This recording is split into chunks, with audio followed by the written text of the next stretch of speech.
आलू, कचालू और चॉकलेट का पेड़। एक दिन आलू और कचालू सैर पर निकले।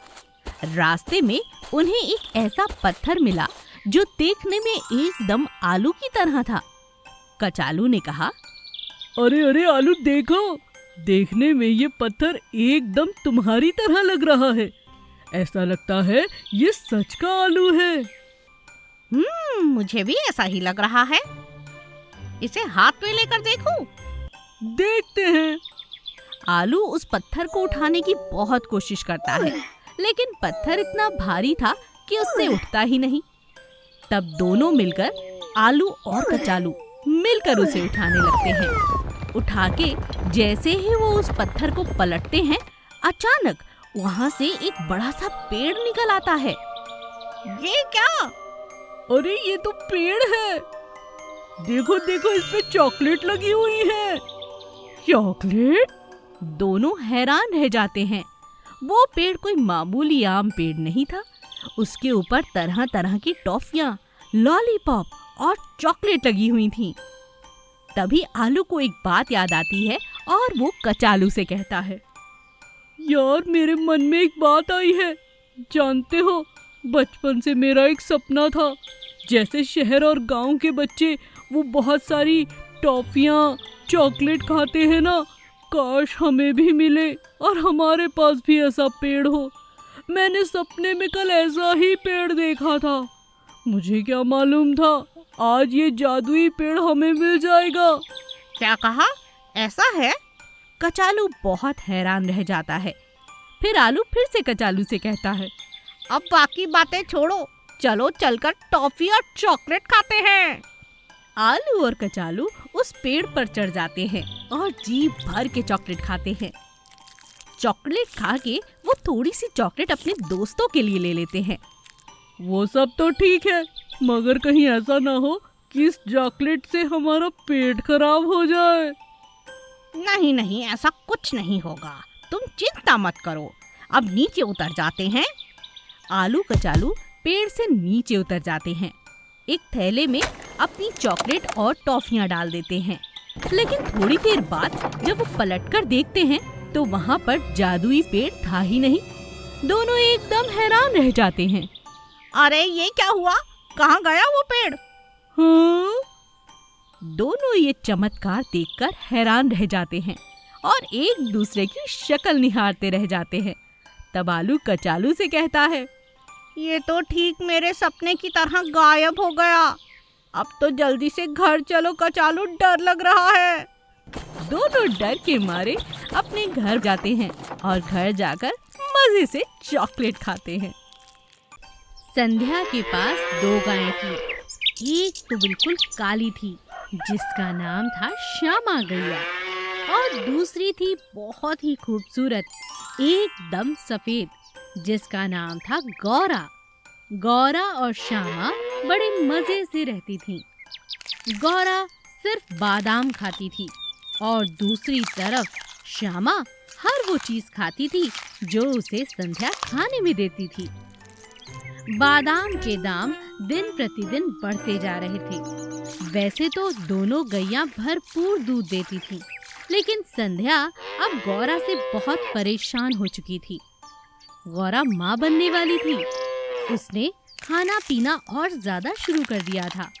तब संध्या एक दिन गौरा को समझाती है, अरे मेरी प्यारी गौरा, बस कर रही, बस कर। मान लिया तू बहुत खूबसूरत है, मगर इतने नखरे भी अच्छे नहीं। सारा दिन बस तू बादाम ही खाती है। उधर देख, मेरी प्यारी श्यामा हर वो चीज खा लेती है जो मैं खाने में देती हूँ। देख, अब तू माँ बनने वाली है। तुझे इतनी खुराक खिलाना मेरे बस की बात नहीं। जितना पैसा वापस आता है दूध बेचकर, उससे आधे पैसे के तो तू बादाम खा जाती है। जानती है बादाम का बाजार में क्या भाव चल रहा है? मैं तेरे आगे हाथ जोड़ती हूँ मेरी प्यारी गौरा, जिद छोड़ दे और घास फूस खाना भी शुरू कर दे। कई बार संध्या के समझाने के बाद भी गौरा सर हिलाकर ना कर देती है। एक दिन श्यामा उससे पूछती है, अरे बात क्या है? तुम इतना नखरा क्यों करती हो? संध्या तुम्हारे कारण बहुत परेशान है। वो हमारा कितना ख्याल रखती है, तुम्हें भी सोचना चाहिए। तब गौरा जवाब देती है, अगर परेशान होती है तो होती रहे संध्या। मैं इतना दूध देती हूँ, मुझे सिर्फ बादाम पसंद है, कह दिया ना मैंने। मैंने कल ही संध्या को एक आदमी से बात करते हुए सुना। कहीं वो तुम्हें बेच न दे। तुम्हारे बिना मेरा जी नहीं लगेगा। अच्छा है, बेच दे। जहाँ भी जाऊंगी जी भर के बादाम खाऊंगी। हाँ। गौरा जिद पर अड़ी रहती है। एक दिन उसके पेट में बहुत दर्द होता है। बच्चा जन्म ले लेता है, लेकिन उसका बछड़ा एकदम काले रंग का निकलता है। अगले ही दिन से गौरा अपने बछड़े के साथ घास फूस खाना शुरू कर देती है। अचानक से इतना बदलाव देखकर संध्या उससे पूछती है, अरे अरे क्या हो गया तुझे? और यहाँ तूने बछड़ा काला क्या दे दिया? तेरे तो तेवर ही बदल गए। बात क्या है?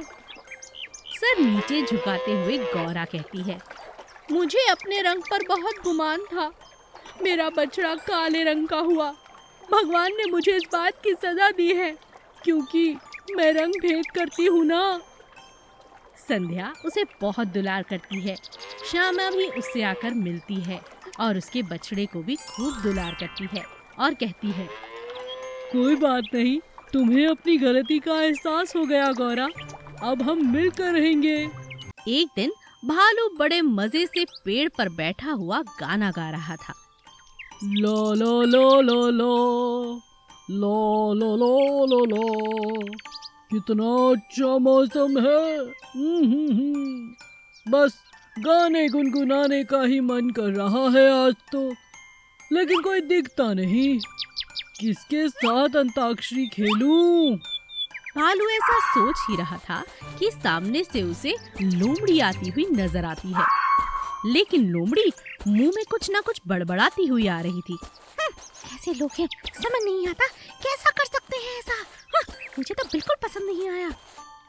भालू उसकी तरफ देखता है और सवाल पूछता है, अरे अरे क्या बात है, किससे बातें कर रही हो लोमड़ी? मुंह में ही बड़बड़ करे जा रही हो। अरे मुझसे ही बात कर लो, कब से बोर हो रहा हूँ। आओ मेरे साथ, अंताक्षरी खेलोगी? अंताक्षरी करने का तो मेरा बिल्कुल मूड ही नहीं है। क्यों, बात क्या है? अरे क्या बताऊं भालू भाई, वो हमारे जंगल के पास जो गांव है, देखा है ना तुमने भानुपुर? हाँ हाँ, कभी कभी सैर पर निकल जाता हूँ। क्या हुआ, बात क्या है, खुल के बताओ। आज मैं भी इसी तरह टहलने के लिए वहाँ गई, लेकिन मैंने देखा कि एक बकरी को एक आदमी बहुत बुरी तरह से पीट रहा है। क्या कहा, पीट रहा है? पर क्यों? बेचारी बकरी, वो कम दूध देती है, बस इसी कारण। ओह, ये तो बहुत गलत बात है ना लोमड़ी। वही तो, ये सब देखकर तो मेरा मूड ही खराब हो गया। बेचारी बकरी वहाँ से भाग भी नहीं सकती।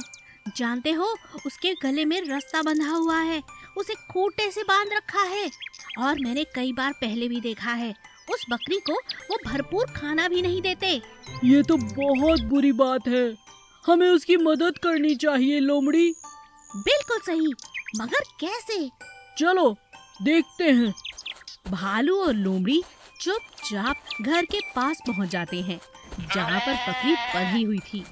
बकरी रो रही थी।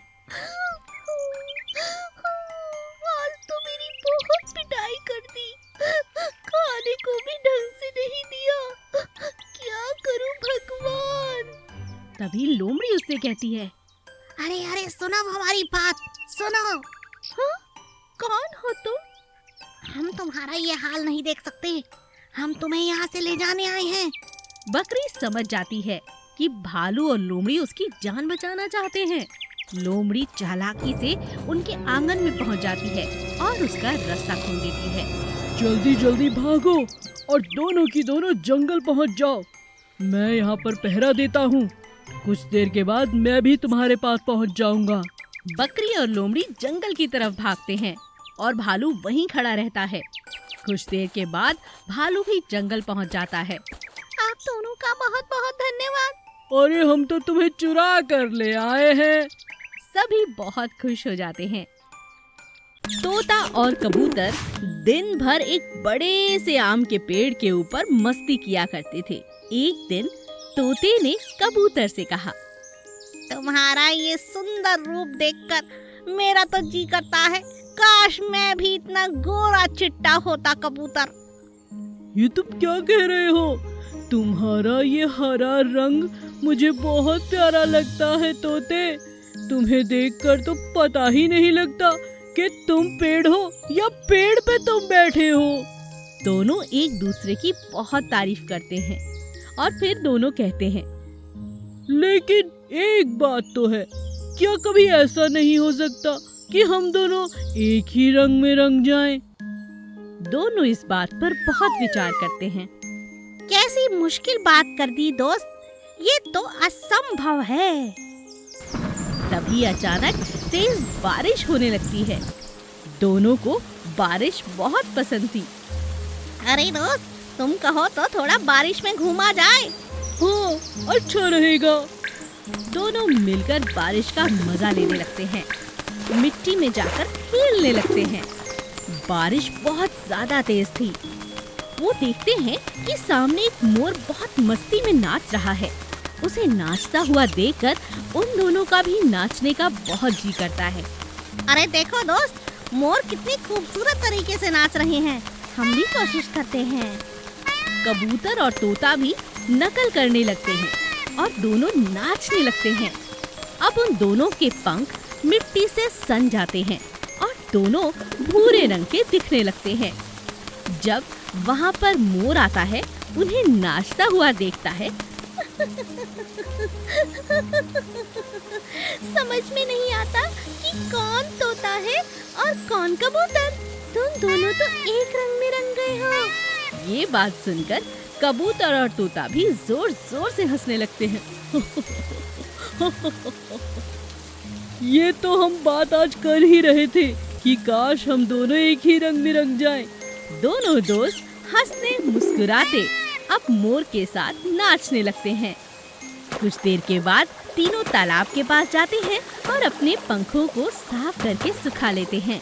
बारिश भी रुक जाती है और सब अपने अपने घर चले जाते हैं।